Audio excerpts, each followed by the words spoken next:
Vamos a estar hablando, amados hermanos, en el día de hoy, a la luz de la palabra de Dios en el Evangelio de Juan, el capítulo 7, del versículo 1 hasta el versículo 24. Ese va a ser el pasaje que vamos a estar estudiando.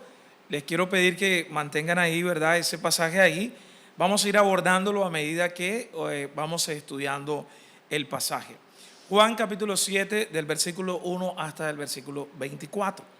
Y quiero que tengan en mente este título que sale obviamente de este pasaje que vamos a estar estudiando. Y es que Jesús, ¿verdad?, está entre la familia, pero sin embargo, muchas veces la incredulidad está presente, ¿sí? Jesús entre nosotros y la incredulidad presente. Y quiero ilustrar esto con una historia que me llama la atención. En el año 2013 había una mujer noruega. Ella tenía colgado en su casa, ella tenía un cuadro antiguo que esta mujer había heredado de su familia. Ella pensaba que este cuadro realmente no tenía mucho valor. El cuadro estaba sucio, el marco de ese cuadro que tenía en su casa estaba dañado y obviamente en la casa nadie le prestaba atención. Pero un día esa mujer, por curiosidad, a veces pasa, ¿verdad? Las amas de casa comienzan a sacar cosas que dicen, esto no sirve. Y un día por curiosidad ella dijo, hombre, voy a llevar este cuadro a un museo local.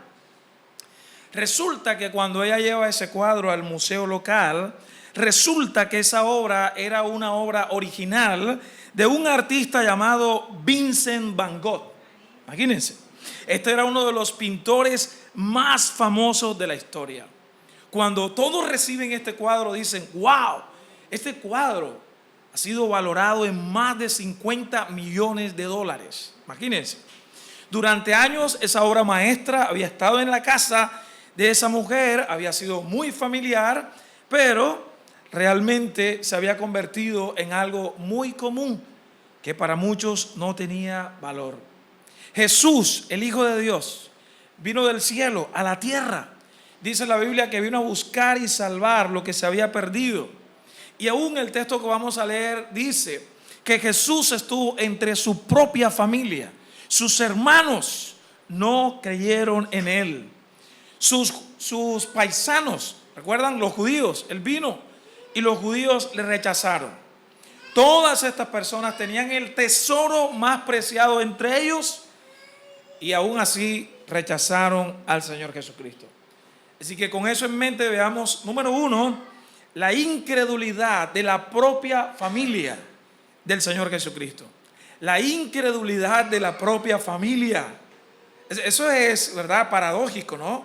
Que la propia familia del Señor Jesucristo no creía en Jesús. Leamos Juan capítulo 7 del versículo 1 al versículo 9. Dice la Biblia, después de estas cosas, andaba Jesús en Galilea, pues no quería andar en Judea, porque los judíos procuraban matarle. Estaba cerca la fiesta de los judíos, la de los tabernáculos.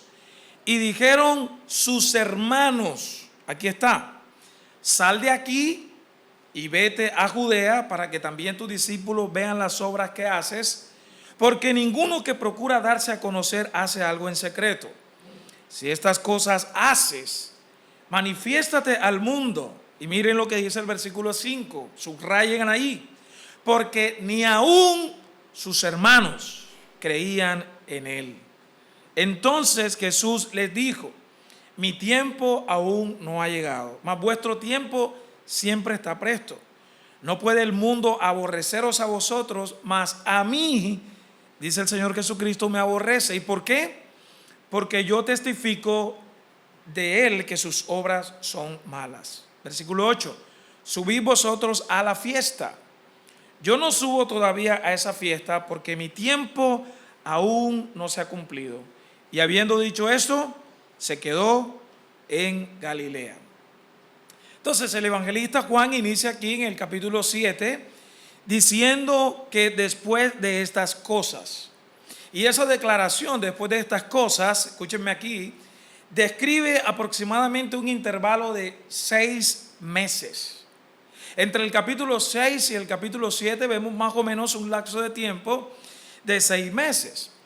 Mientras que en el capítulo 6, cuando usted lee el capítulo 6, los primeros versículos, habla de una fiesta que se celebraba allí. Era la fiesta de la Pascua. Y esa fiesta de la Pascua, que el evangelista, ¿verdad?, hace referencia en el capítulo 6, Juan capítulo 6, esa fiesta se celebraba aproximadamente en el mes de abril. El capítulo 7 ocurre durante la fiesta de los tabernáculos. Y esa fiesta se celebraba aproximadamente en el mes de octubre. Así que saque cuentas. Entre el capítulo 6 y capítulo 7, más o menos 6 meses, de acuerdo a esta fecha. Así que entonces Jesús estuvo durante aproximadamente 6 meses dedicado a su ministerio en Galilea. Y ahí en Galilea el Señor Jesucristo hizo varias señales portentosas, enseñó el evangelio del reino de Dios, pero dice la Escritura que muchos no creyeron en él. Pero lo más tremendo es que, bueno, muchos no creyeron en él, pero su familia, sus propios hermanos, con los que él se había criado, ¿recuerdan? Con ellos, los hijos de José, porque recuerdan, Jesús tuvo más hermanos. Los hijos de José y María, que se habían criado con él, que lo habían conocido, que de hecho habían visto o posiblemente habían escuchado lo que el Señor Jesucristo había hecho, dudaron de la persona de Cristo. Es decir, dudaron de que Jesús es el Hijo de Dios. Y es que interesante que el texto dice que animaron al Señor Jesucristo a salir de Galilea y de irse ¿a dónde? A Judea. Sus propios hermanos le dicen al Señor, ¿verdad?, que se vaya a Judea. Es decir, mira, tú has estado aquí en Galilea ministrando, ¿y por qué no te vas a Judea? Y si ustedes ven, es algo irónico. Los propios hermanos le estaban diciendo que se fuera a Judea, pero el texto dice que en Judea procuraban matarlo. Eso es algo así como si usted tuviera una persecución en su casa, en su familia, y sus propios hijos le digan, ¿verdad?, papi, ¿por qué no te vas allá? ¿Verdad? No sé, alguna otra ciudad muy cercana. ¿Por qué no te vas a, no sé, Barranquilla, Ciénaga? ¿Por qué no te vas allá? Pero ¿por qué tú me estás diciendo que me vaya para allá? O sea, me están buscando para matarme allá y tú me estás animando a irme hacia allá. Los hermanos del Señor Jesucristo le dicen que se vaya a Judea y que por favor muestre las obras milagrosas allí en Judea para que también sus discípulos vean las obras que el Señor Jesucristo hace. Ahora, esa invitación realmente es una invitación perversa. El tono de los hermanos del Señor Jesucristo es un tono cargado de ironía e incredulidad. No era una exhortación sincera de parte de sus hermanos, sino era una muestra de que ellos no creían en Jesús. Dice el versículo 5. Ahora, hermanos, miren esto. Tal vez los hermanos del Señor Jesucristo, al parecer, ellos habían sido testigos de lo que el Señor Jesucristo había hecho, o por lo menos habían escuchado de todo lo que el Señor Jesucristo había hecho en Galilea. Solamente como un panorama, ¿qué fue lo que el Señor Jesucristo hizo en Galilea? Por ejemplo, la primera señal que Jesús hizo, ¿la hizo dónde? En Caná de Galilea, en unas bodas. ¿Qué hizo allí? Convirtió el agua en vino. También ahí mismo en Galilea, si ustedes recuerdan, sanó al hijo de un oficial de Herodes, Antipas. El Señor sanó al hijo de este oficial, que era obviamente oficial de Herodes. ¿Y cómo fue que lo sanó? Si ustedes recuerdan, el Señor dio la palabra y de manera instantánea este hombre fue sanado, este hijo fue sanado. También en Galilea fue donde el Señor Jesucristo levantó a un paralítico que tenía 38 años en esa condición. Es más, allí en Galilea fue donde el Señor Jesucristo alimentó a más de 5,000 personas con unos pocos panes y peces. También allí en Galilea, en todo ese lugar, si ustedes recuerdan, el Señor Jesucristo iba en una tormenta. Bueno, no el Señor Jesucristo inicialmente. Los discípulos iban cruzando una tormenta y el Señor Jesucristo llega a ellos y ellos están asustados, atemorizados. ¿Y qué hace Jesús? Jesús camina sobre las aguas y llega donde sus discípulos y les dicen que tengan paz, que Él es, yo soy el que está con ustedes. Es decir, revela que Él es el Hijo de Dios. Pero sin embargo, amados hermanos, todos estos milagros, los hermanos del propio Señor Jesucristo, por lo menos habían sido testigos o habían escuchado, pero aún ellos estaban ciegos espiritualmente. Ellos tenían evidencias, pero no era falta de evidencia ni de información. ¿Cuál era el problema?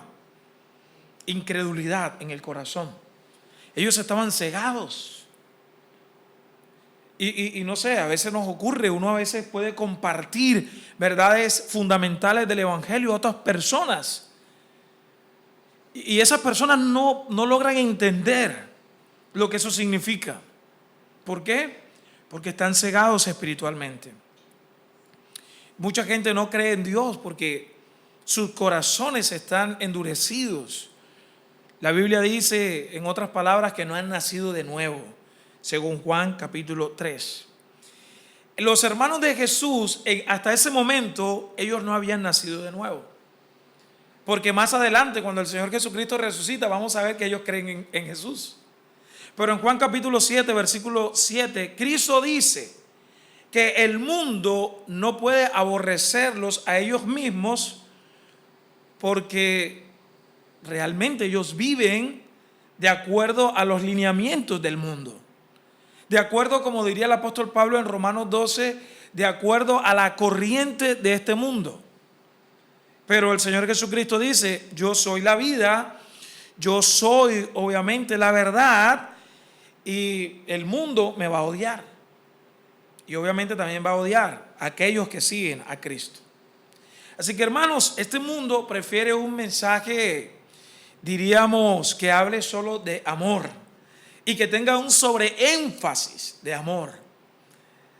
Ahora, antes de salir para acá, y bueno, de manera providencial, un hermano que estaba dando la enseñanza estaba exhortando a la iglesia de manera amorosa, recordándonos, ¿verdad?, nuestro llamado como creyentes a seguir a Cristo, a buscar a Cristo, en el sentido de que Él nos buscó a nosotros, que nosotros ahora estamos llamados a responder en adoración, en servicio, en devoción a Él.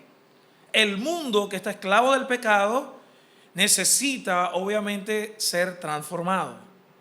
Pero si tú estás en Cristo, eso significa que tú eres de Él, que tú le perteneces a Él y que tú estás llamado entonces a adorarle, a servirle. Pero el mundo prefiere un mensaje, ¿verdad?, superficial. Que le digamos a la gente, hombre, no te preocupes, ¿verdad? Todo está bien así contigo. Un mensaje que no confronte el pecado, que no llame al arrepentimiento. El Señor Jesucristo le está diciendo a sus propios hermanos, y que está diciendo, en otras palabras, ustedes hacen parte de este mundo, por lo tanto ustedes me aborrecen. Pero también vemos, amados hermanos, la incredulidad pública de los judíos y de los líderes religiosos. Entonces, número uno, esta incredulidad de la propia familia del Señor Jesucristo. Y sabe, déjeme aquí en un paréntesis tal vez dar algunas anotaciones también. Mire, a veces Jesús se vuelve tan familiar para nosotros. Yo no sé, de pronto, algunos de ustedes que vienen, si vienen, ¿verdad?, seguidamente el domingo a la iglesia, yo no sé si entre semana, las actividades que tenemos, el sábado tal vez recordando, mira, tenemos que ir para la iglesia, y verdad, y todo esto, y puede Cristo de alguna manera ser para nosotros tan familiar, que nos olvidemos realmente del valor de Cristo. ¿Quién es Jesús para ti? O sea, es decir, que Cristo se convierta en algo tan ritual y tan tradicional que se nos olvide realmente pasar tiempo con Él, escucharle a Él por medio de su palabra, vivir en comunión unos con otros, vivir en adoración y en servicio, pedirle a Él, a Cristo, que nos permita amarle más, que nos permita servirle más, que nos permita, mientras estemos aquí escuchando la palabra de Dios, apasionarnos más por Él, ¿verdad? No como esta mujer que tenía ese cuadro tan valioso, pero se había vuelto tan familiar y tan tradicional que no podía ver el valor que tenía Cristo. Pero si realmente tú estás en Cristo Jesús, eso significa que Él te ha comprado, que tú haces parte de su pueblo y que tú estás llamado entonces a vivir cada día, como decían los antiguos reformadores, ¿verdad? Corandeo, hablar de la presencia de Dios, de frente a Dios todo el tiempo. Saber que tú estás llamado a glorificar a Dios en toda tu vida. No solamente con venir aquí el domingo, pasar 2 o 3 horas aquí, bueno, no sé, tal vez menos, ¿verdad? Pero que en toda tu vida tú puedas vivir para la gloria de Dios y puedas apreciar la persona de Cristo. ¿Quién es Jesús para ti? Él es el Hijo de Dios, ¿verdad? Que te ha salvado. Pero miren ustedes al final, del versículo 10 al versículo 24, la incredulidad pública de los judíos y de los líderes religiosos. Vamos a leer algunos versículos hasta el versículo 13, del versículo 10 al versículo 13. Pero después que sus hermanos habían subido, entonces él también subió a la fiesta, no abiertamente, sino como en secreto. O sea, sus hermanos le habían dicho que él fuera y se presentara a la fiesta de los tabernáculos de manera pública. Pero el Señor Jesucristo le dice, mi tiempo aún no ha llegado, es decir, mi tiempo para morir, ¿verdad? No ha llegado todavía. Vuestro tiempo siempre está presto, es decir, yo vine a hacer la voluntad de mi Padre, no la voluntad de ustedes. Versículo 11, y le buscaban los judíos en la fiesta y decían, ¿dónde está aquel? Y había gran murmullo acerca de él entre la multitud. Pues unos decían, es bueno, pero otros que decían, no, sino que engaña al pueblo. Pero ninguno hablaba abiertamente de él por miedo a los judíos. Todo este suceso ocurre en víspera de la fiesta de los tabernáculos. La fiesta de los tabernáculos, como ya vimos, era una fiesta que se celebraba aproximadamente en el mes de octubre, duraba una semana aproximadamente. Era una fiesta de regocijo, era una fiesta donde los judíos celebraban la fidelidad de Dios, cómo Dios los había libertado de la esclavitud, ¿verdad? Allí en Egipto, cómo Dios había provisto para ellos y cómo Dios los había hecho habitar en tiendas. Eran unas tiendas portátiles de campaña, eran unas enramadas durante toda esa peregrinación. Ahora, noten esto, hermanos, qué irónico. Mientras el pueblo se preparaba, es decir, los judíos se preparaban para conmemorar la presencia de Dios, como Dios había estado presente con ellos en el desierto, vamos a ver que ellos rechazan a Dios entre ellos. Tremendo, ¿no? Tremendo. Ellos van a rechazar a Emmanuel, a Dios con nosotros, que estaba en medio de ellos. Jesús le había dicho a sus hermanos, ¿verdad?, que no iba a subir a la fiesta de manera inmediata como ellos, de manera abierta. Luego vemos que Él sube. Sin embargo, vemos aquí a la multitud hablando acerca de Cristo. ¿Qué dice la multitud acerca de Cristo? Comienzan a murmurar cuando ven al Señor Jesucristo por allá, ¿verdad?, en la fiesta. ¿Y qué decían? Unos decían que era bueno y otros decían, ¿qué más? Que engañaba, que era un engañador, ¿verdad? Que engañaba a la gente, que era un engañador. Es decir, hermanos, estas dos afirmaciones estaban erradas. ¿Sabe por qué? Porque el Señor Jesucristo no solo es bueno, Él es Dios, Él es el Hijo de Dios, Él es la fuente de todo bien, de todo bienestar. Hoy mucha gente, si usted le pregunta acerca del Señor Jesucristo, mucha gente puede decir, no, Él fue un buen hombre, Él enseñó principios de moral, Él fue un buen maestro.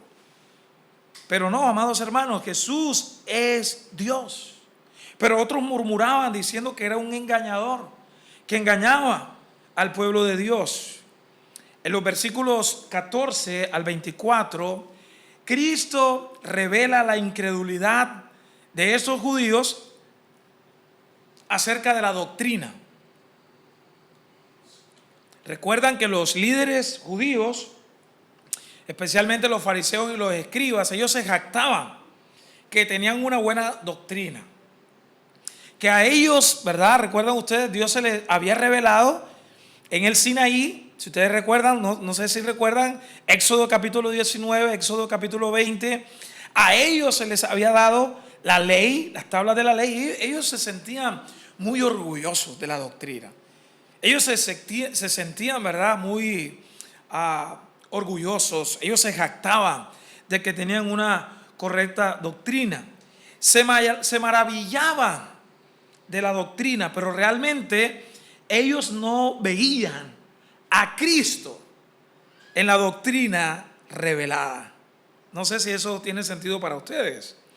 Por ejemplo, ellos se maravillaban externamente e incluso de cómo el Señor Jesucristo enseñaba, pero ellos no creían en la persona del Señor Jesucristo. Miren el versículo 14: mas a la mitad de la fiesta subió Jesús al templo y enseñaba. Y se maravillaban los judíos diciendo: ¿cómo sabe este letras sin haber estudiado? Ellos se maravillaban, pero no creían en la persona del Señor Jesucristo. En el primer siglo, en los días del Señor Jesucristo, habían dos escuelas rabínicas de interpretación. Había una escuela que se llamaba la escuela de Gilel. Y esta escuela era una escuela rabínica que interpretaba la ley, y esa escuela se distinguió de otra escuela también de interpretación que se llamaba la escuela de Shammai. Estos dos personajes eran maestros, ¿verdad? Y tenían una forma de poder interpretar la ley. Por ejemplo, la escuela de Gilel, ellos eran un poquito, por así decirlo, más flexibles a la hora de poder interpretar la ley de Moisés. Por ejemplo, ellos enfatizaban la misericordia, ellos hablaban del amor al prójimo. Este personaje, Gilel, no sé si ustedes recuerdan a otro personaje que se llamaba Gamaliel, ¿recuerdan? Bueno, este Gilel fue abuelo de Gamaliel. Y Gamaliel fue el maestro ¿de quién? Del apóstol Pablo, si ustedes recuerdan, ahí en Hechos capítulo 5, versículo 34. Pero la escuela de Shammai era una escuela de interpretación más estricta. Pudiéramos decir que ellos eran un poco más legalistas. Esta era la escuela que tenía, por así decirlo, los fariseos, y que siempre ellos citaban a esta escuela. Ellos eran más estrictos, hacían una separación entre judíos y gentiles. Ellos hablaban, por así decirlo, de los que creían en Dios, ¿verdad? Pero de los impuros, ellos le llamaban a los gentiles perros y ladrones. Esta escuela Shammai fue más influyente entre los fariseos. ¿Y por qué les cito estas dos escuelas de interpretación? Porque los judíos que están escuchando al Señor Jesucristo lo que están diciendo es: pero ¿a qué escuela de interpretación pertenece? Es decir, no hemos escuchado nada que en la escuela de Gilel o de Shammai haya un discípulo llamado Jesús. ¿De dónde sabe este tanto? Esa es la idea. No es tanto de que el Señor Jesucristo, ¿verdad?, como que no estudió. No, era como que ¿a qué escuela de interpretación este hombre fue? ¿Dónde aprendió él tanto? Pero Cristo les va a revelar, les va a mostrar que Él es el Hijo de Dios y que su doctrina no viene de estas escuelas. Que su doctrina viene de arriba, que su doctrina viene del cielo, pero que sin embargo ellos van a rechazar la doctrina del Señor Jesucristo. Y el Señor Jesucristo les va a decir: mire, ustedes no quieren hacer la voluntad de Dios. Y esto lo podemos aplicar hoy día también, hermanos. Mucha gente quiere supuestamente seguir al Señor Jesucristo, pero no quieren hacer la voluntad de Dios. ¿Por qué? Porque ellos no quieren alinear sus vidas de acuerdo a la doctrina. Y es bien interesante que Jesús habla aquí de doctrina, porque a veces hay gente que le tiene miedo a esa palabra. Dice, no tanta doctrina. No tanta doctrina, más bien necesitamos más del Espíritu. Y desconectan la doctrina del Espíritu. Y miren esto, hermanos, el Espíritu Santo fue el que inspiró la Biblia. Entonces nosotros no podemos desligar al Espíritu Santo de la doctrina, porque la Biblia fue inspirada por el Espíritu Santo, según las Escrituras, segunda de Timoteo 3:16. Toda la Escritura es inspirada por Dios. La idea ahí es que toda la Biblia viene de Dios. Entonces ese cuentecito, ¿no? Que no estudies tanto la Biblia, no estudies tanta doctrina. Hermanos, tenemos que estudiar la doctrina. Estos judíos realmente no querían hacer la voluntad de Dios. Y Jesús les dice en el versículo 16 en adelante, Jesús les respondió y les dijo: mi doctrina no es mía, sino de aquel que me envió. Versículo 17. El que quiere hacer la voluntad de Dios, aquí está, conocerá si la doctrina es de Dios o si yo hablo por mi propia cuenta. El que habla por su propia cuenta, su propia gloria busca. Pero el que busca la gloria del que le envió, este es verdadero y no hay en él injusticia. Versículo 19. ¿No os dio Moisés la ley y ninguno de vosotros cumple la ley? ¿Por qué procuráis matarme?, dice Jesús. Respondió la multitud y dijo: demonios tienes. ¿Quién procura matarte? Jesús respondió y les dijo: una obra hice y todos os maravilláis. Versículo 22, presten atención a esto. Por cierto, Moisés os dio la circuncisión, entre paréntesis, no porque sea de Moisés, sino de los padres. Y en el día de reposo circuncidáis al hombre. Si recibe el hombre la circuncisión en el día de reposo, para que la ley de Moisés no sea quebrantada, dice Jesús: os enojáis conmigo porque en el día de reposo sané completamente a un hombre. No os juzguéis según las apariencias, sino juzgad con justo juicio. ¿Qué es lo que el Señor Jesucristo le trae aquí a estos judíos? Él les está diciendo, ¿verdad?, a la luz de nuestro segundo encabezado, Cristo está revelando la incredulidad de esos judíos, de estos líderes religiosos, que está revelando de que ellos realmente no creen en la doctrina de Dios, que ellos no creen ni siquiera en la revelación, ¿verdad?, que Dios le dio al pueblo por medio de Moisés. Con esta declaración, Cristo les está afirmando que ellos realmente no conocen la doctrina divina. Ellos no conocen la doctrina divina.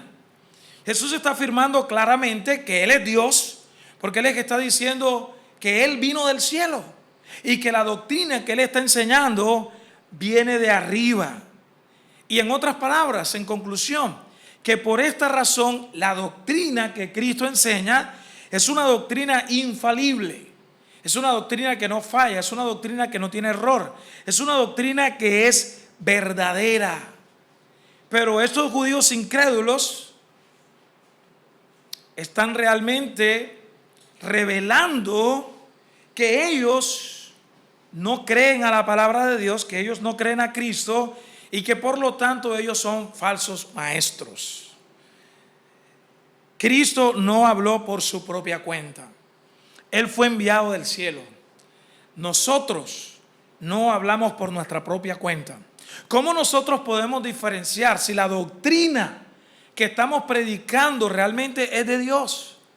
¿Cómo nosotros podemos identificar la verdadera enseñanza de la falsa? Bueno, Cristo lo está diciendo aquí. Los falsos maestros hablan de su propia cuenta. No sé si usted habrá escuchado esto, ¿no? Pero algunos dicen: hermanos, tengo una nueva revelación, por favor escriban rápido, por favor, ¿verdad? Escriban, ¿no? Y bueno, realmente muchas personas piensan y escriben, ¿no? porque traen una nueva revelación. O por ejemplo, algunas personas hablan de, usan una palabra, no sé si ustedes habrán escuchado la palabra rema. ¿Sí? La palabra rema, para decir tengo un rema de Dios. Pero resulta que ese supuesto rema de Dios contradice la doctrina de Cristo, contradice la palabra de Dios. Y hermanos, mire, nosotros no hablamos por nuestra propia cuenta. Nosotros hablamos la palabra de Cristo. Nosotros estamos llamados a hablar la palabra de Cristo. Tú estás llamado a hablar de Cristo, no de ti. Siempre recuerdo, ¿no? Una vez que un hermano, yo puedo decir que es un hermano un día escuchó la palabra de Dios y él tenía un interés, él quería que la iglesia a donde él se congregaba escuchara esta enseñanza que para él era muy, pues, doctrinal, era muy acercada a la Biblia. Y este hombre me dice, ¿verdad?, que quiere que yo vaya a su iglesia y que yo conozca a su pastor, y que él quería, pues, que yo tuviera una entrevista con su pastor y que por favor le pudiera hablar de esto, que eso sería muy interesante para educar a la iglesia. Así que yo voy a la congregación de este hermano, y este hermano de verdad que fue muy diligente en buscarme una cita con el pastor, ¿no?, con el líder de esta iglesia. Así que primero, obviamente, yo tengo que ir a la iglesia y escuchar el culto y todo lo que estaba pasando ahí. Y me llamó la atención de que el culto, o sea, es decir, el servicio de adoración, ¿sabe? Giraba en torno al pastor. O sea, era un show humano, ¿sí? Todo giraba en torno al pastor. Y yo lo recuerdo muy vívidamente. Ellos, ¿verdad?, tenían unas sillas bien especiales para los pastores invitados. Y entonces ellos me sientan ahí, así que yo estoy al frente del pastor. No fue que me contaron, fue que yo estuve ahí.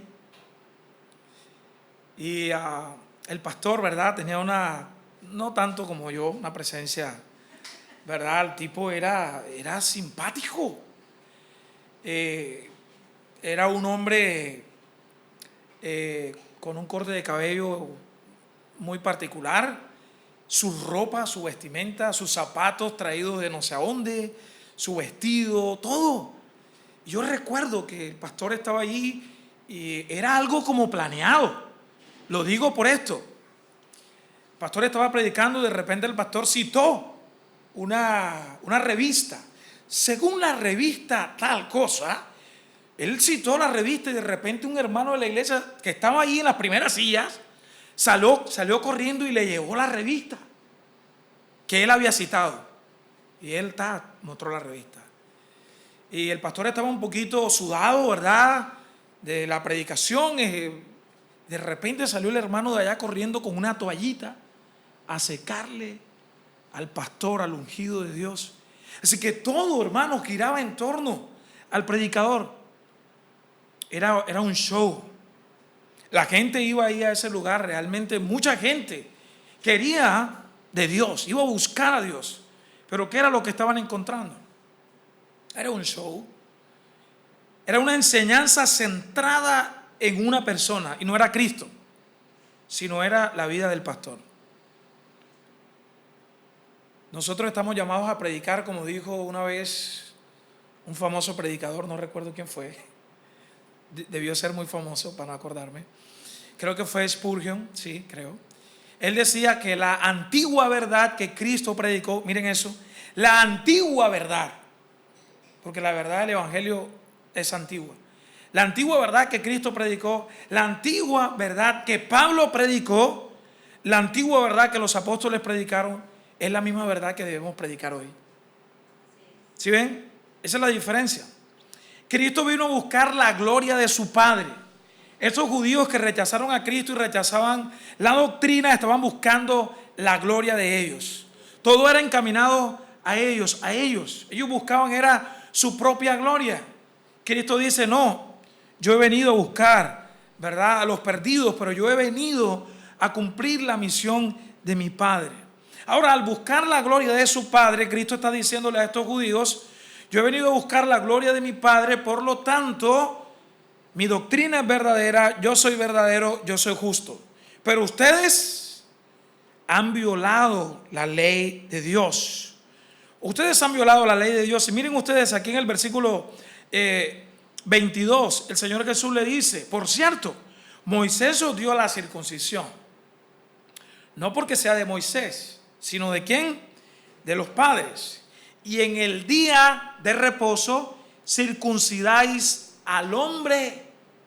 O sea, ellos tenían la idea de que si llegaba, obviamente, el octavo día, no sé si me están siguiendo, si llegaba el octavo día en el que había que circuncidar a un niño, los hijos de los judíos debían de ser circuncidados al octavo día de nacido. Y eso era una señal de que ellos pertenecían al pueblo de Dios. Bueno, los judíos, si el octavo día caía sábado, ellos circuncidaban al niño. Es decir, ellos le hacían esta operación, ¿verdad?, en el prepucio del niño, y era de alguna manera una labor que ellos hacían. Era un trabajo. Pero estaban condenando al Señor Jesucristo porque en el capítulo 5 de Juan, Él había hecho un milagro. Él había sanado a un paralítico. Y el Señor Jesucristo les dice: pero ustedes, si un niño es circuncidado al octavo día, para ustedes eso es válido.